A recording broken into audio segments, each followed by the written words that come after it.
Hi guys! In this video ay magre-review ulit ng isang lending application na nagpapautang daw sila up to 60,000 pesos. And ayon sa kanilang application guys, 0% interest daw sila. And sabi din sa kanilang application, installment payment basis. Ayan, so let's see guys kung legit ba talaga na 0% interest and installment ang kanilang application na ito. So, before we go on guys, sa mga hindi pa nag-subscribe dyan, mag-subscribe na hindot ang bell button para ma-update kayo sa upcoming videos and pag-giveaways guys, kasi nagbibigay po tayo ng mga pag-giveaways every end of the month. So, let's go!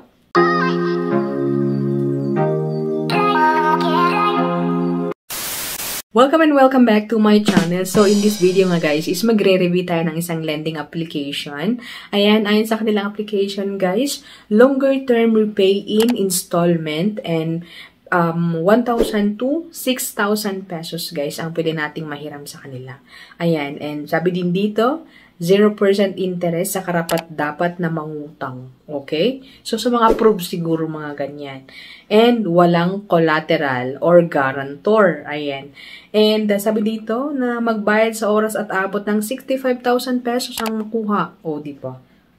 Para namang maganda. Ayan. Huwag niyo munang install ang application na ito. Panoorin muna ang video para makita kung legit ba talaga sila or hindi. Ayan. So, ayon sa kanilang application, guys, ay sabi dito na SEC registered daw sila. Ayan. So, meron silang SEC register number. Ayan.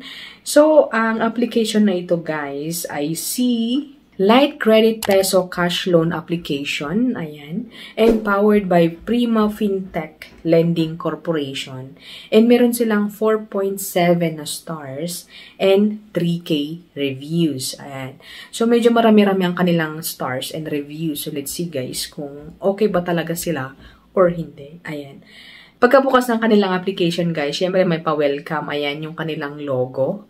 And after which guys is dito na sa kanilang privacy policy. So, tap natin yung or click natin yung bilog sa baba para makapag-proceed tayo. Ayan. So, agree. And then after which guys ay dito naman tayo sa kanilang permission sa ating SMS. Ayan. Contacts, storage, whatsoever. Ayan. So, continue applying for loan or cancel if you don't want. Ayan. So, continue to apply para makita natin, guys. Ayan.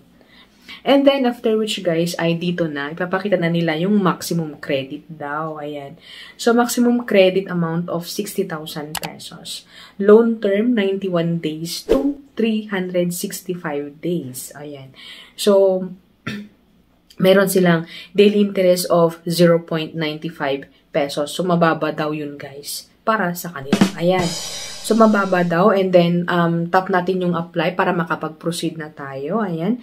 So, pagka-click natin ng apply, guys, ay makikita natin dito na re-require sila ng phone number. So, hindi na to bago, guys. Kasi nga, mag-send sila ng verification code or yung one-time password. Ayan. So, balik tayo sa kanilang dashboard. Ayan. So, click ulit natin yung apply now. And then, mapupunta na tayo sa information authentication. Ayan. So, first thing first ay yung ID. Ayan. So, magre-require sila ng ID. Ayan. So, sa ID type na pwede sa kanila ay SSS, Postal, Driver's License, GSIS, PRC, National ID, UMID, Passport, PhilHealth, yung voters and TIN ID is not recommended. Pero pwede siguro pag walang-wala na talaga tayong ID. Siguro, okay? Not recommended kasi dito, okay? So, after which, guys, ay type natin yung ID number and then valid ID or yung pa-picture sa ating ID and then yung pa-selfie ni Mayor. Ganyan. So, selfie sa ID natin daw, okay? And then, yung first name natin, last name, gender, birthday, ayan. And after which, guys, is yung marital status, ayan. So, napansin ko dito, guys, na sa marital status, family income, ayan, highest educational, and yung length of residence sa ating address is nalagyan na. Nalagyan niya dito, guys. Hindi na tayo maglalagay pa or mag-fill up. Sila nang naglagay, automatic. Ayan, so, parang ganyan, question mark. Okay? So, dito guys, ay mag-a-ask din sila ng Facebook, pero optional daw. So, since optional siya, hindi na natin ilalagay. Alright? So, next naman is yung ating extra info daw. Ayan. Extra info and including our employment information. So, naka-asterisk siya. Naka-red asterisk. Kaya, dapat daw na i-fill up natin. Ayan. So, employment status, job, income in recent 3 months. And then, nagre-require sila ng contact references na 2. Ayan. So, 2 lamang ang require nila. Hindi sila masyadong stricto. Ayun, okay? So, relationship, of course, and yung contact name, contact information. Next naman ay yung withdrawal information. So, pansin ko sa application na ito, guys, is napakasimple. Wala siya masyadong tinatanong. Though, yung sa personal information talagang ang dami nating i-fill up. Pero sa ibang mga like yung contact reference ay hindi sila stricto, guys. Ayan.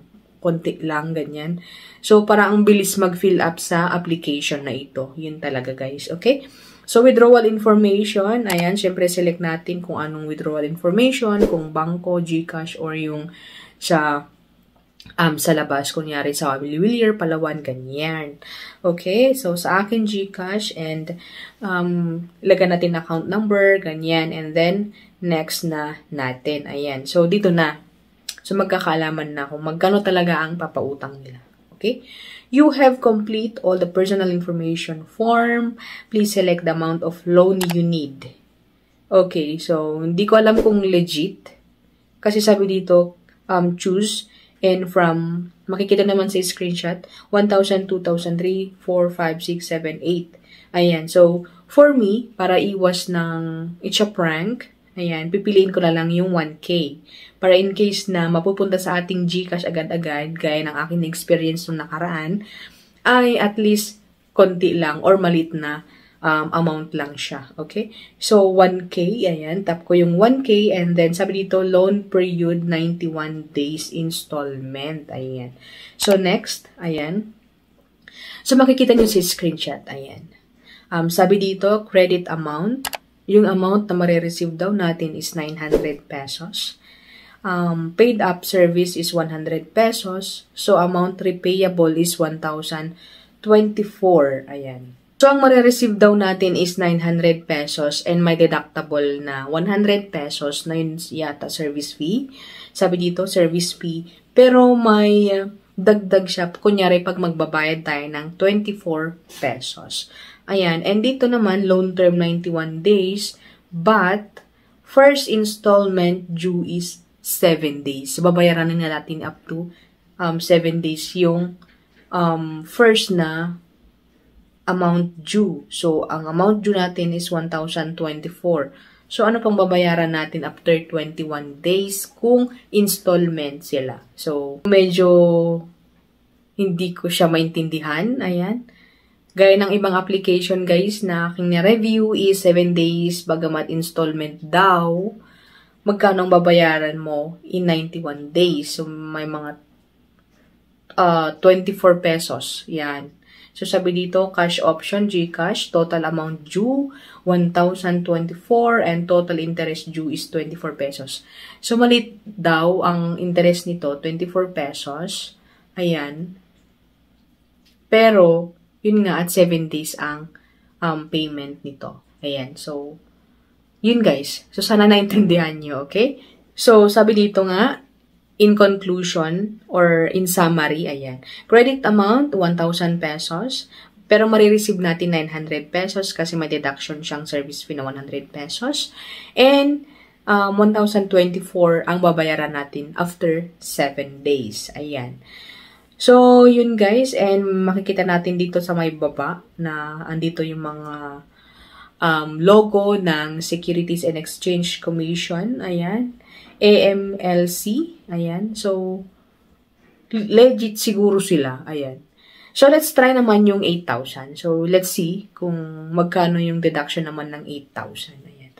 So, sabi dito, 8,000 yung credit amount. Receive natin is 7,200. Wow.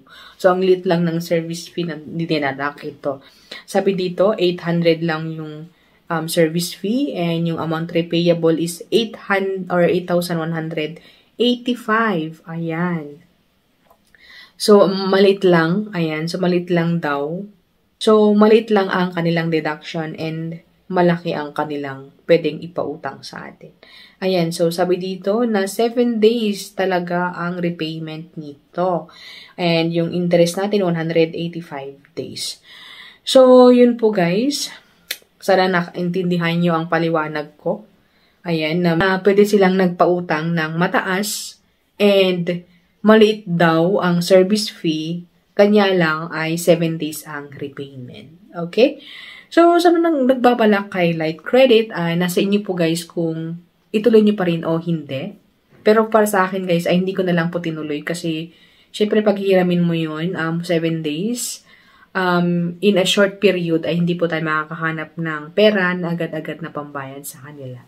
So, yun guys, si Light Credit, and sa mga nag-try, ay please comment down below kung okay ba talaga sila sa inyo or hindi. So, thank you for watching and I hope to see you on my next video.